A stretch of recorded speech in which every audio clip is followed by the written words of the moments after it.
Welcome, everyone, to another episode of Streamed and Screened, an entertainment podcast about movies and TV from Lee Enterprises. I'm Terry Lipshetz, a senior producer at Lee and co-host of the program with Bruce Miller, editor of the Sioux City Journal and longtime entertainment reporter. Bruce, I'm feeling bagels right now. I want to just bust into my freezer, bust out the bagels, because it's a bagel kind of night. I have been eating so much all night long with the Oscars because I'm so nervous. And the idea, looking at the, usually now, they'll give something to all of the Best Picture nominees. There will be like some oddball category that you think, okay, I don't care.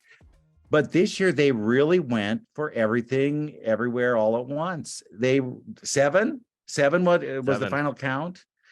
And the surprise, I think, of all of the ones that they did win was that it got Best Supporting Actress for Jamie Lee Curtis. I think that was the one that could have gone in another direction, and they would have been fine with it as well.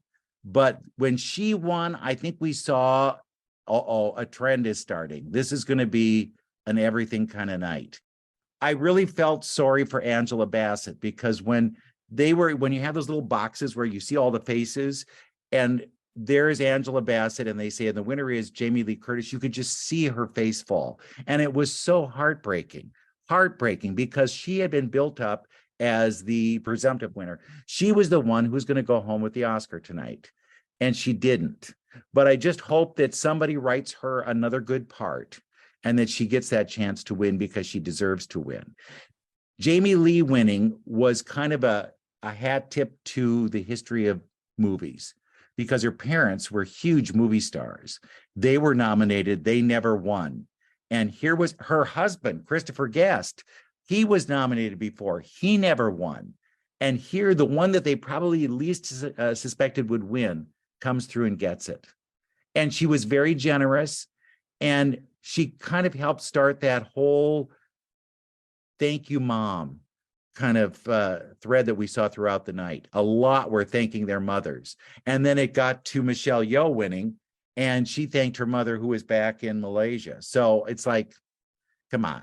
It was a night of tears, a night of huge tears. It started out really well with a lot of tears, and it ended well with a lot of tears. So they did a great job, I thought, in terms of producing a show that you would watch and stick with. The emotions ran high almost immediately with Best Supporting Actor.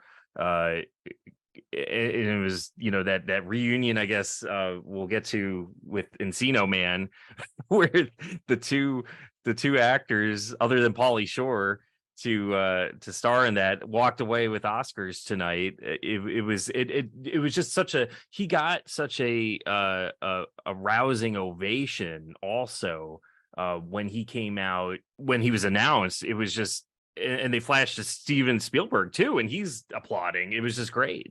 And he had him in the Indiana Jones film. But, I've been to the Academy Awards before, and you can feel in the audience when they start naming the names, who is going to win, because the support that they get with the applause is very telling. And that was the case with this. When you heard his name called as a nominee, it was huge.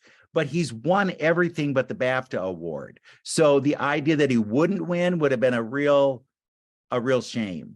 But God bless him, he came through, and I think this could be a real breakthrough for him. I think it can be a real second wind, and he'll have a great career. Oddly enough, he and Michelle Yeoh are in a TV show that's coming out on Disney. And I think they were going to do a preview of it tonight on the Oscars. But they're working on that right now. So they both are together again in now a TV series. And of course, we're talking about Ke Huy Quan, who we failed to mention his name, but I think it's sorry. We've been talking about him a lot for a number of episodes now, and it kind of led into, we had seen the progression where even just a few episodes ago you had thought like maybe this movie might get a couple of couple of awards here or there. It might be spread around to the different movies, but even when we talked just last week, you had kind of felt this might get 6-7 awards, and that's what it did. It was building, and that's what award season does. It starts out with those things like the Golden Globes, where you think, oh my God, it's Steven Spielberg's to lose because he did well at the Golden Globes. And then you can see as each one kind of goes through the paces, yeah, it's not doing well. It's not getting anywhere. Steven Spielberg will be sitting in the audience just applauding others. That's what it, so you can track it, but there are always a surprise. There's always a surprise. They have never been true to predictions any of the years that they've been giving them out. And I think Jamie Lee was the big surprise there. And then also that All Quiet on the Western Front won so many awards. Four, right? Some of those four. And some of those, it was kind of a lock for international film, but some of the other ones were like, really? It could have gone to easily Top Gun, or the music could have gone to the Fabelmans, sets could have gone to Elvis, and that would have then kind of split things up a bit. But look what happened. Yeah, I was a little surprised on score. Not so much that I thought that John Williams is going to win because he's been nominated so many times, but I feel like you kind of know what to expect with John Williams, so it's not necessarily a surprise anymore. So it's almost a courtesy. We have to nominate John Williams because he's like Diane Warren. But at the end of the day, he's not exactly breaking ground with his music. I actually thought Sun Lux might win that for Everything Everywhere, if only because it feels like the music in movies has gotten a little bit more diverse, and voters have been willing to kind of break away from the huge orchestra. And I'm thinking specifically about Trent Reznor, Atticus Ross of Nine Inch Nails when they scored The Social Network. And there's an example of they could have done something a little bit more offbeat and kind of taken that, path less taken, so to speak, and maybe did a little something different there on that one. But they didn't, and I think it's fine. We've talked about, it sounds like All Quiet on the Western Front. It's almost like just three notes playing over and over again. Yeah, the three notes kind of jar you back into the story, and they come at odd places. And I had never seen the actor who plays the leading role before this, and so it was nice to see him. And then when they say like his first thing, well, that's interesting because the kid really carried it. And now I wonder, well, why wasn't that pushed as a potential like supporting actor or even best actor? Because he did carry the film, and a lot of the emotion played on his face. Question for you too, because you've been following movies for years. With the supporting actress, were you surprised at all? Because it wasn't just that Jamie Lee won, but you had two nominees from the same film nominated. And does it ever split where that may have just led, like, you had a couple here, a couple there, and then Angela Bassett comes in and wins it, and it didn't happen? It has been kind of a curse to have somebody else from your film in, because then you could lose. But there have been other cases where there have been more than one in a category and they still won. I think, and now please, if I'm wrong, do not hold me to this. It's late at night. Okay. But the last time I remember that there were three from one movie was Network. And if you may remember, Peter Finch and William Holden were both up for Best Actor. And that could have split it, and then neither of them would have gotten it. But it turns out, and it could have been Sylvester Stallone for Rocky, but Peter Finch won. Now, Peter Finch died before the Oscars, and so there is that element into the whole thing. But yeah, usually if there are two from one film, it's going to split the vote. And oddly enough, it didn't this year. It must have been that Jamie Lee had a big, strong following because she is old Hollywood. And, they want to say, come on now, we like all these kind of changes that are happening, but we've still got to give some of our people the applause that they need. And she will be like Laura Dern. She will be one of those ones that'll be very loyal to the Academy. And years from now, she'll be hauled out and present something. She'll be doing those technical awards that nobody seems to want to do. She'll be a good spokesperson for the Academy. So it was a good vote for them. And she was very generous and I think, humble in her acceptance speech. I really think she was grateful. She kept saying it. This is an award for the people in the cast. It was for Everyone. my parents. Yes. It's for my husband. It's for my children. It's for everyone. So it was a very gracious acceptance speech, and it was a really nice, touching moment. One of many over the course of the night. Big surprises for you? I mean, I did not think it would win that many awards. I really think that some of those other categories might have gone to another film. Like, I thought the screenplay could easily have gone to The Banshees. I think that would have been an interesting kind of split, and it wouldn't have dimmed their Best Picture win at all. But there was momentum there, and I think people were just marking the ballots. XXXXX. I saw this, and what's strange is that a lot of them didn't like it. If you talk to people in Hollywood, they go, "No, I'm not all that high on that." But maybe they felt it was time. It was time to go for something different. Yeah, I agree with you on the screenplay. It kind of gave me, I was kind of thinking of like a Tarantino, where they don't necessarily want to give him Best Director, but they give him a screenplay. So that might have been a good position for Banshees to slide in there. You can acknowledge another film and then still give Everything Everywhere its due.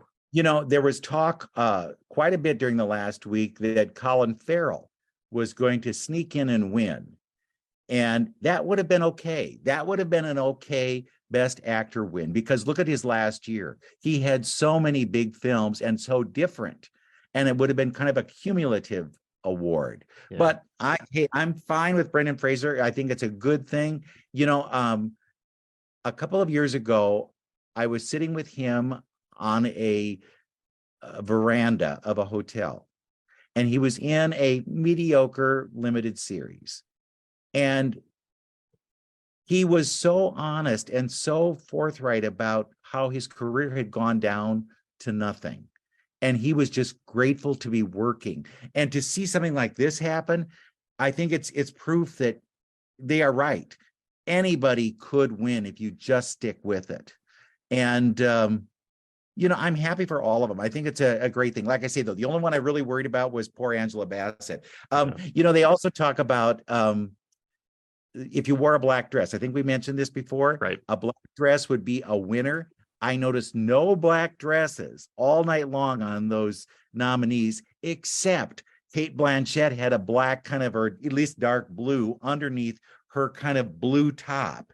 And I thought, oh, is this going to be the black dress kind of syndrome? Is she going to win because of that?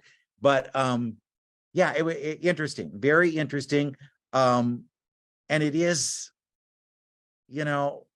what a crapshoot. What a crapshoot. Does it mean anything? No. The Oscars do not mean that this was the Best Picture, because you probably have one in your own mind that you say, I really like that a lot better. And they were all talking about how Top Gun really had rescued the business. And that alone should have given them something more than just one little award. Sound design too. Not a surprise. No, and I thought it could have gotten cinematography. I thought it could have gotten special effects. Those are all ones that, fit. It works.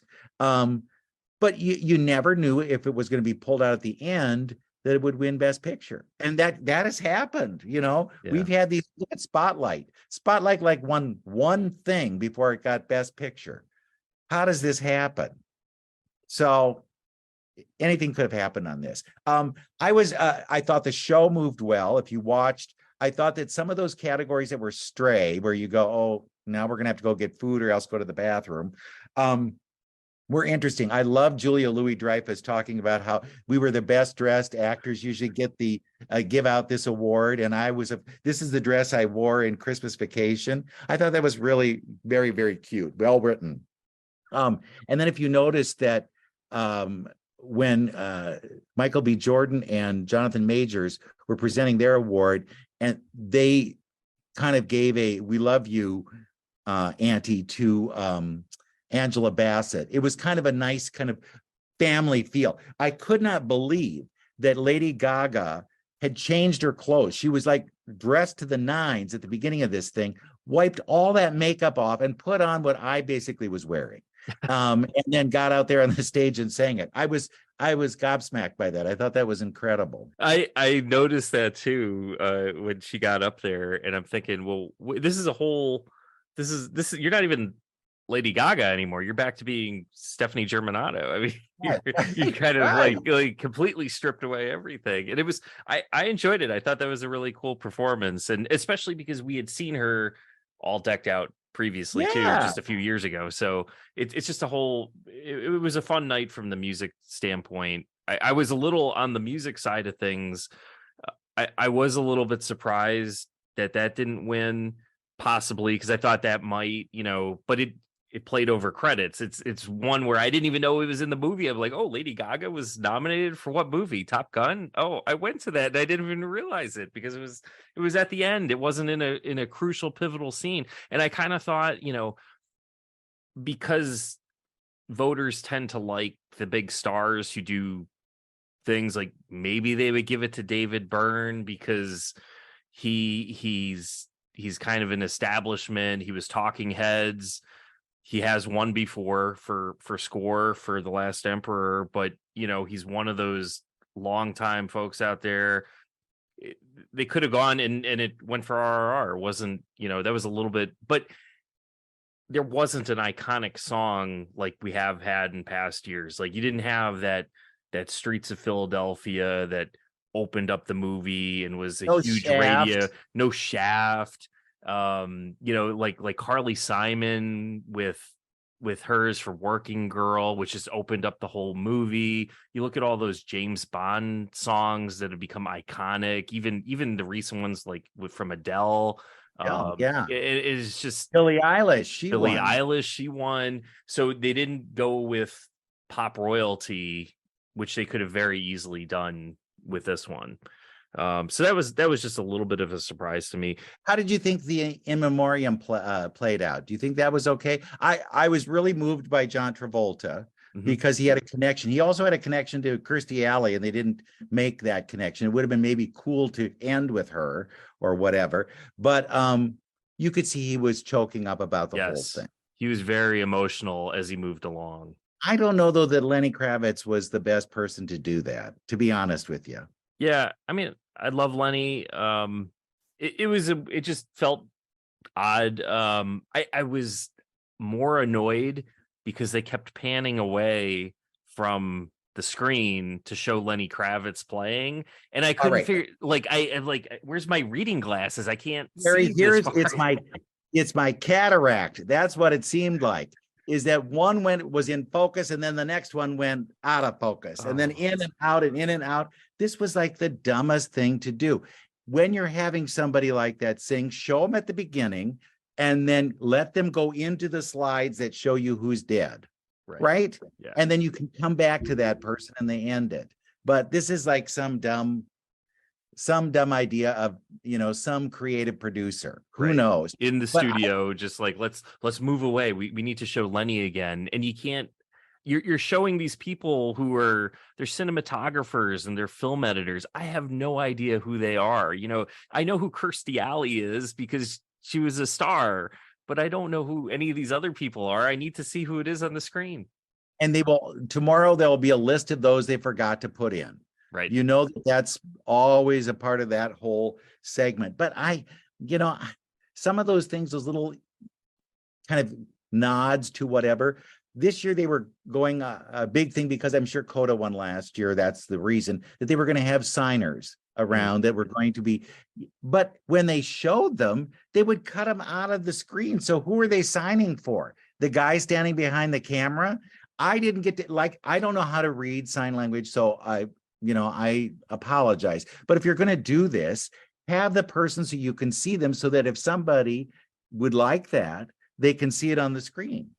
And that was kind of a dumb move on their part. They'd show that they were starting to sign, and then they would go over to the edge and you couldn't see them anymore. Now, I know what your favorite part of this had to have been, this whole show. So when they pulled out Cocaine Bear. Cocaine Bear. I love Cocaine Bear. Although Cocaine Bear wanted a little too much screen time, I think. was on there a little much. The donkey was much better. Yeah. And I thought the donkey did a fine job considering all the work he had. Was he, she? I'm not sure what the donkey was, but coming all the way from Europe over here to do the Oscars was a big ask. Cocaine Bear was looking for Cocaine Bear 2, I think. That's all we got out of that one. Yeah, and he was probably up on a little too much cocaine also. He got the night started a little early. Right. He didn't wait for the after party.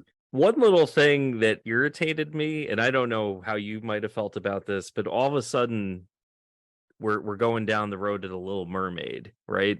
That was the worst. The worst. Okay, this is the worst. Yes. Because they tried to disguise a commercial yes. in the middle of the show and bring out presenters to present a commercial. I know that ABC is owned by Disney, but this was a real faux pas. And then to kind of hedge their bets, they did a thing for, Warner Brothers is 102, but it wasn't the same kind of pitch for one movie. It wasn't The Flash coming on or Barbie or anything like that. So that was a stupid thing. And then, hey, A24, which won everything, it just celebrated 10 years. Are we not doing that too, as long as we're doing anniversaries? I was angry. They're bringing out Melissa McCarthy and all this, and we're like, okay, well, what are we doing? And they're talking about the Little Mermaid, and I'm thinking to myself, wait, was that nominated for something? I didn't even think that came out yet. And it's just a commercial. They built a commercial. It's native advertising, Bruce. That's what it's called. Well, I don't like it because here they introduced them, and now please welcome. And you're thinking, well, okay, it's kind of hokey having the 2 stars from a film that hasn't come out yet present something. Yeah. But then they weren't even presenting anything. They were just pitching to a commercial. Stupid. Makes me not want to like Little Mermaid, to be honest with you. It's not going to get my money. I'm sitting out of that one. It'll end up on Disney Plus on my TV. You'll get it sooner or later, so you'll be all right.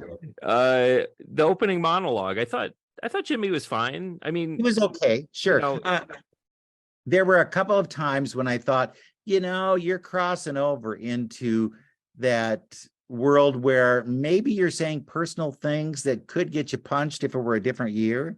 But the audience was different, so they wouldn't. They knew how to kind of stand there and smile and take it when you're referencing something about their personal life. But I thought it was fine. I think you can come back anytime. The dropping in a parachute, you could see that coming like 20 miles away. Yeah. So it wasn't like, this was so clever. This was something Billy Crystal did in like 1982.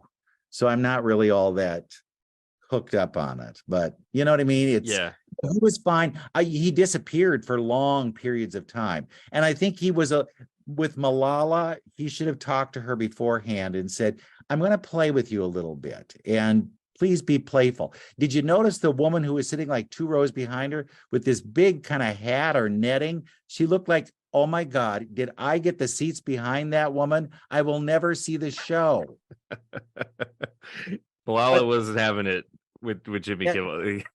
She was like, I'm for peace. Okay, that's great. Well, let's move on and let's see what we've got over here. Yeah, that bit died. Hey, Colin Farrell, let's play with you.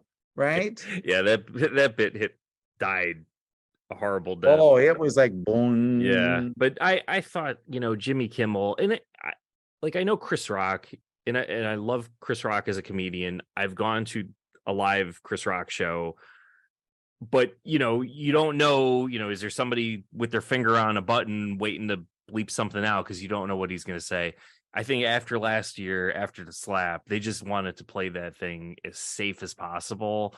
And Jimmy Kimmel is a very safe choice. It's like the only other safer person I could think of is maybe like Jimmy Fallon. I mean, it doesn't get... He is safer, but he's NBC, so we wouldn't have it. Exactly. So you have to go Jimmy Kimmel. And Jimmy wants him to come back on his show. He's not going to burn the bridge before he actually gets him in the seat. Right. So, and he's fine. It wasn't Oprah of David Letterman at all. That is still terrible. All these years later. Right. It still ranks up there. And I think when they had last year, when they had three, was it? Three actresses. I'm trying to remember who they were. See how bad we are? Oh. All we remember is Chris Rock, but he was just a presenter. It was like Wanda Sykes, Amy Schumer, Mhm. and was it Regina Hall? Was she the third one? I can't remember now. That's, you see, now that shows you how memorable they were as hosts. Right. We can't come up with a list, but the presenter that got punched just did a little bit of shtick before his thing, and look at this. That's what we remember. You'll think that Chris Rock hosted last year's show, and he didn't. He did not. Yeah, no, that's a good point. But it's what we remember. Have you watched his special? Not the new one. No.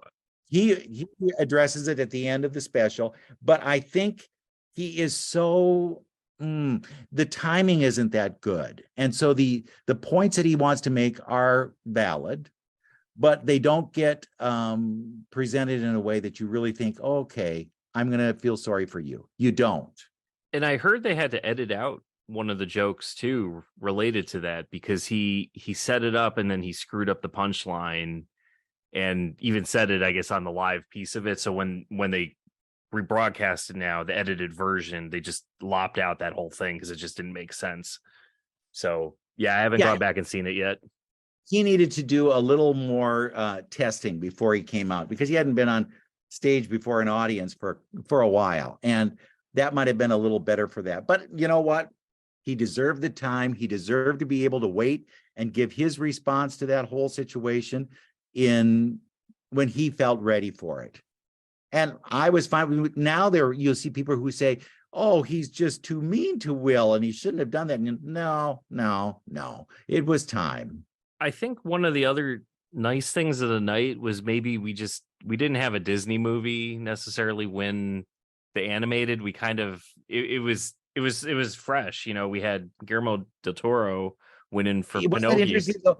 When Jimmy did a joke about, and then there's, the people who can watch, and we have Guillermo, and then they show Guillermo del Toro, and my Guillermo, and then they show his Guillermo in the audience. I thought that one worked. That really worked. But Guillermo del Toro was very emotional. Again, continuing that thread, when he talked about his family and how this was something that was very important to him, and how animation is important, and it is. It deserves a better shot than what it's been given. And the idea that they relegate those films to just that category isn't right. It really should be considered for Best Picture, I think. Bruce, one thing we haven't talked about yet was the red carpet, or shall I say champagne carpet. Champagne, which was wrong. That was just a dirty beige. That's all it was. It was not champagne. I've had champagne, and that doesn't look like that at all. And it looks like the kind of carpet that they would say it's in the back room. If you want to buy it, it's slightly used, but you could put that down in your basement. It'd be fine. That's what it looked like. And they need to bring the red carpet back because it looked. I was telling my wife before the Oscars tonight, I said, hey, did you hear they did away with the red carpet? They went with champagne. And she's like, what is champagne? And I said, I think it's just beige, but they don't want to say it's beige, so they just call it champagne. So I think you're right on. What happened there was they probably ordered the red carpet and it was back ordered. So they said, well, what do we have? Well, I got some beige back here, but you could call it champagne if you'd like. Well, so, okay, they always pick people who really aren't journalists at any level, and I'm sure they've got earpieces in all of these people's ears, and so they feed them questions, but they're usually those stupid questions like, who are you wearing tonight? And so you know what you're getting, and chances are good that if you're somebody, they're going to call you up onto the podium and they'll ask that stupid question. Well, oddly enough, Hugh Grant was called up, and he was not playing at all. The interviewer would ask him, well, now, who are you looking forward to seeing tonight? Nobody. And who are you wearing? Well, it's my tuxedo. I took it off in the closet. And who's it by? Well, my tailor. And he was just like mean the whole time. Now, granted, maybe that's what they deserve. But if you're going to say, okay, yeah, I'll be interviewed, you should play along with them and play the game. They need to get better interviewers, but he could have played the game. And then he did get a good laugh out of the audience when he talked about Annie McDowell's skin and his skin and how they were different. And I thought that was kind of fun. I did not watch the champagne missed carpet. it. I missed it. So here's my deal. I flipped it on about 15 minutes ago. I turned it on briefly, maybe an hour before, and I can't watch this because it's just the same thing, asking the same dumb questions. Terry. Nothing interesting. It's like the Super Bowl pregame show. It's like at least the Academy show, it's just 90 minutes. But the Super Bowl show, it's like 14 hours long, and I can't take it. It's just dumb. So I'm just like, I want the main event. That's all I want. And now I clearly missed the big night. I haven't taught you anything. My work is not done here. It's interesting because I'll turn them on as soon as they start, and it's whatever stray person happens to be walking by, they'll interview because they're so desperate for somebody. Years ago, there used to be a starlet named Edie Williams. She was part of these Russ Meyer kind of sexploitation films.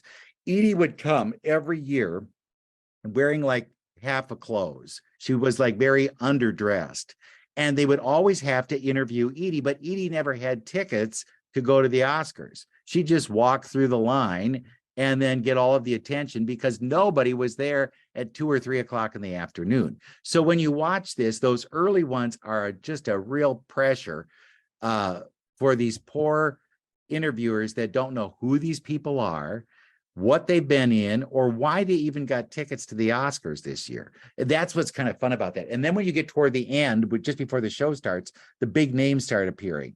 And you go, oh my God, here's the one who's going to win tonight. And so then they have to rush them through. Oh, well, I've got to go now. Got to go. Bye. Thank you. Wish me luck. And then that's it. But they have those long stretches of really torture. And that's what you're missing. You need that torture to be able to appreciate the rest of the night. Anything crazy with dress? I mean, it seemed like everyone was pretty spot on. There was nothing really unusual. Yeah, oddly, there were no dresses that you go, oh, wow, that really looks awful. That looks like a costume that should have been ditched.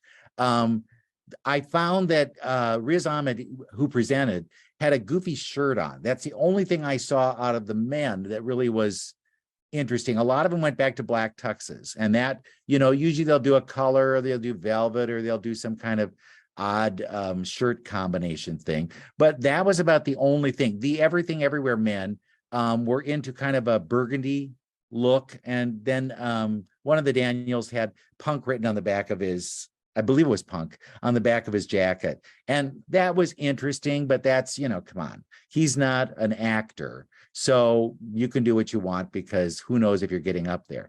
But the actors and the actresses, there was a lot of feathers. Feathers were real big, kind of flouncy, fluffy looking things.